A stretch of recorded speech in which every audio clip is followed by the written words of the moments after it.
څوکې پلاره زیما غپوره ور کولاو کا لږ انتظار وکړه زویه کولاوی که دروازه ماته کم ته سوپرمن یې چې دروازه مو ماته کړي عزت یې ماته کا اوس درته ویم ماتو مې ګورې ته خو یې ماته کا ډیشوخ ته ستا بیخو زه زما دروازه دې ماته کړله ستا دروازه مې نه ده ماته کړله کور دروازه مې ماته کړله زویه چې لږ انتظار دې کړی و به تا به څه شي پلاره غپورې د چا انتظار نه کوي راځیم په خپل مرضی او زیم په خپلې مرضی او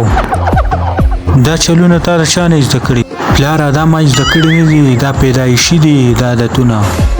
زویه ستا په پیدا کولو موږ ډېره غټه غلطي کړې شاهده چې پیدا کولم دي دې قیسو ته به اوس ځان ټینګې وا دې اورېدل شاهده او که نه ته خو ډېر بې شرم نه پلار ته څوک نه ملي پلاره دا خو راته تا ویلي ما درته کله ویلي هو نه نو تا چې راته ویلي و چې تا پیپر پیل کړه بیا به ما ته پلار نه وې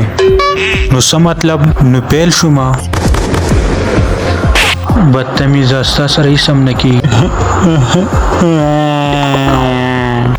زویه جاړه مه وایه څه دې پکار دي زما یو لیپټاپ پکار دی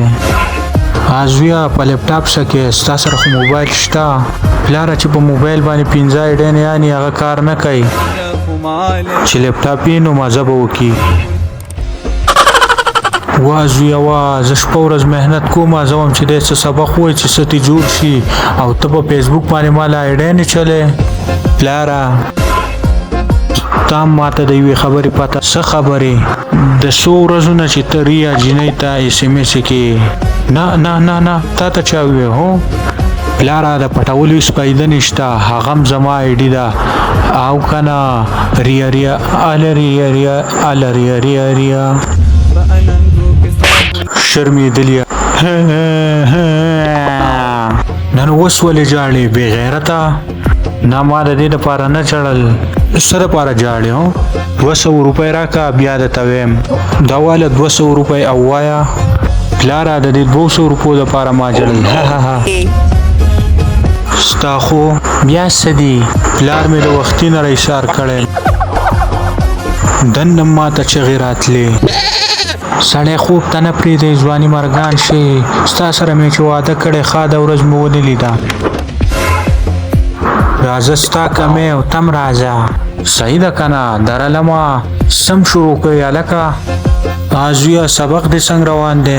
ماما اوس درته څه ووایم په تلو راتلو زما چپلې ختمې شوې ډېر شیطان هلکې ستا نه مې زده کړي دي برادر نو ستا په شانتې به نیم مشر او کشر پیژنه دننه لټ سبق و نه سبق نه ویم څنګه به سبق نه وی سبق چې هغه ما بورکۍ راځه چې بهر ته چکر ولګو لاړ شه یوازې چکر ولګوه زه سره نه ځم پلاره د دې څه مطلب خیرنه پلاره آغا چې خوله دې کولاو که بیا به دې خوله ووایه سرګټ نه غواړم یار تا له شرم نه درځي چې د پلار نه سرګټ غواړې ته چې د نورو نه غواړې تا له شرم نه درځي په هغه ټیم کې زویه سرګټ ډېر خراب شی دی دا نه اسکل پکار نه نو چې دومره خراب شی دی ته یې بیا ولسکې نور وسکه د زوی په مخ کې سرګټو چې کله درته زه ویم چې مسکه ماشوم دی چل به د نه زده کي ګوره ښځې دماغ ونه خرابوې زه د کار نه ستړی رالم او ما پرېږدې چې خوب وکم هغه هم کومه ورځ وه چې زما پلار زه تا ته په ډولۍ کې کېنولم چې په هغه ورځ مې زهر خوړلی وی نو ښه به وه نو خوړلي به دې وی اوس به تم دمه وی او زه به هم دمه او نو تا به بله خوښه کړي زه د باندې پوهېږم ښه نه نه الله دې نه کړي دا خو ستا سوچ دی هسې یوه ورځ به ګیر شي سړیه بیا به دواړه ګورو دا ستا سوچ دی او دا سوچ دې په رښتیا شي نو څومره به ښه ښه خوله دې پسته کړې وه ما ته پته لګېدلې وه خو دواړه به ګورو یا الله بچ مې که دا څه بلا ده یا دا والا یا ما والا د دې سره چې ما واده کړی په هغه زندګۍ زما د نقشه اخ تو کې سله غلطي زما د پلار ده چې تا ته یې نه کتل او تا خر ته په ډولۍ کې کېنولم غلطي خو زما ده چې ستا د پلار په خبرو کې رالم او ستا سره مې واده ته غاړه کېښوه ما ته څه پته وه چې هغه غوی به ما ته په ډولۍ کې بلا کېنئ. خبردار که زما د پلار په باره کې دې خبره وکړه نو ښه به وایم ستا پلار مکار دی، دوکه‌باز دی، غویي دی، خر دی. ولې اوس څه وشو؟ یا الله مدد.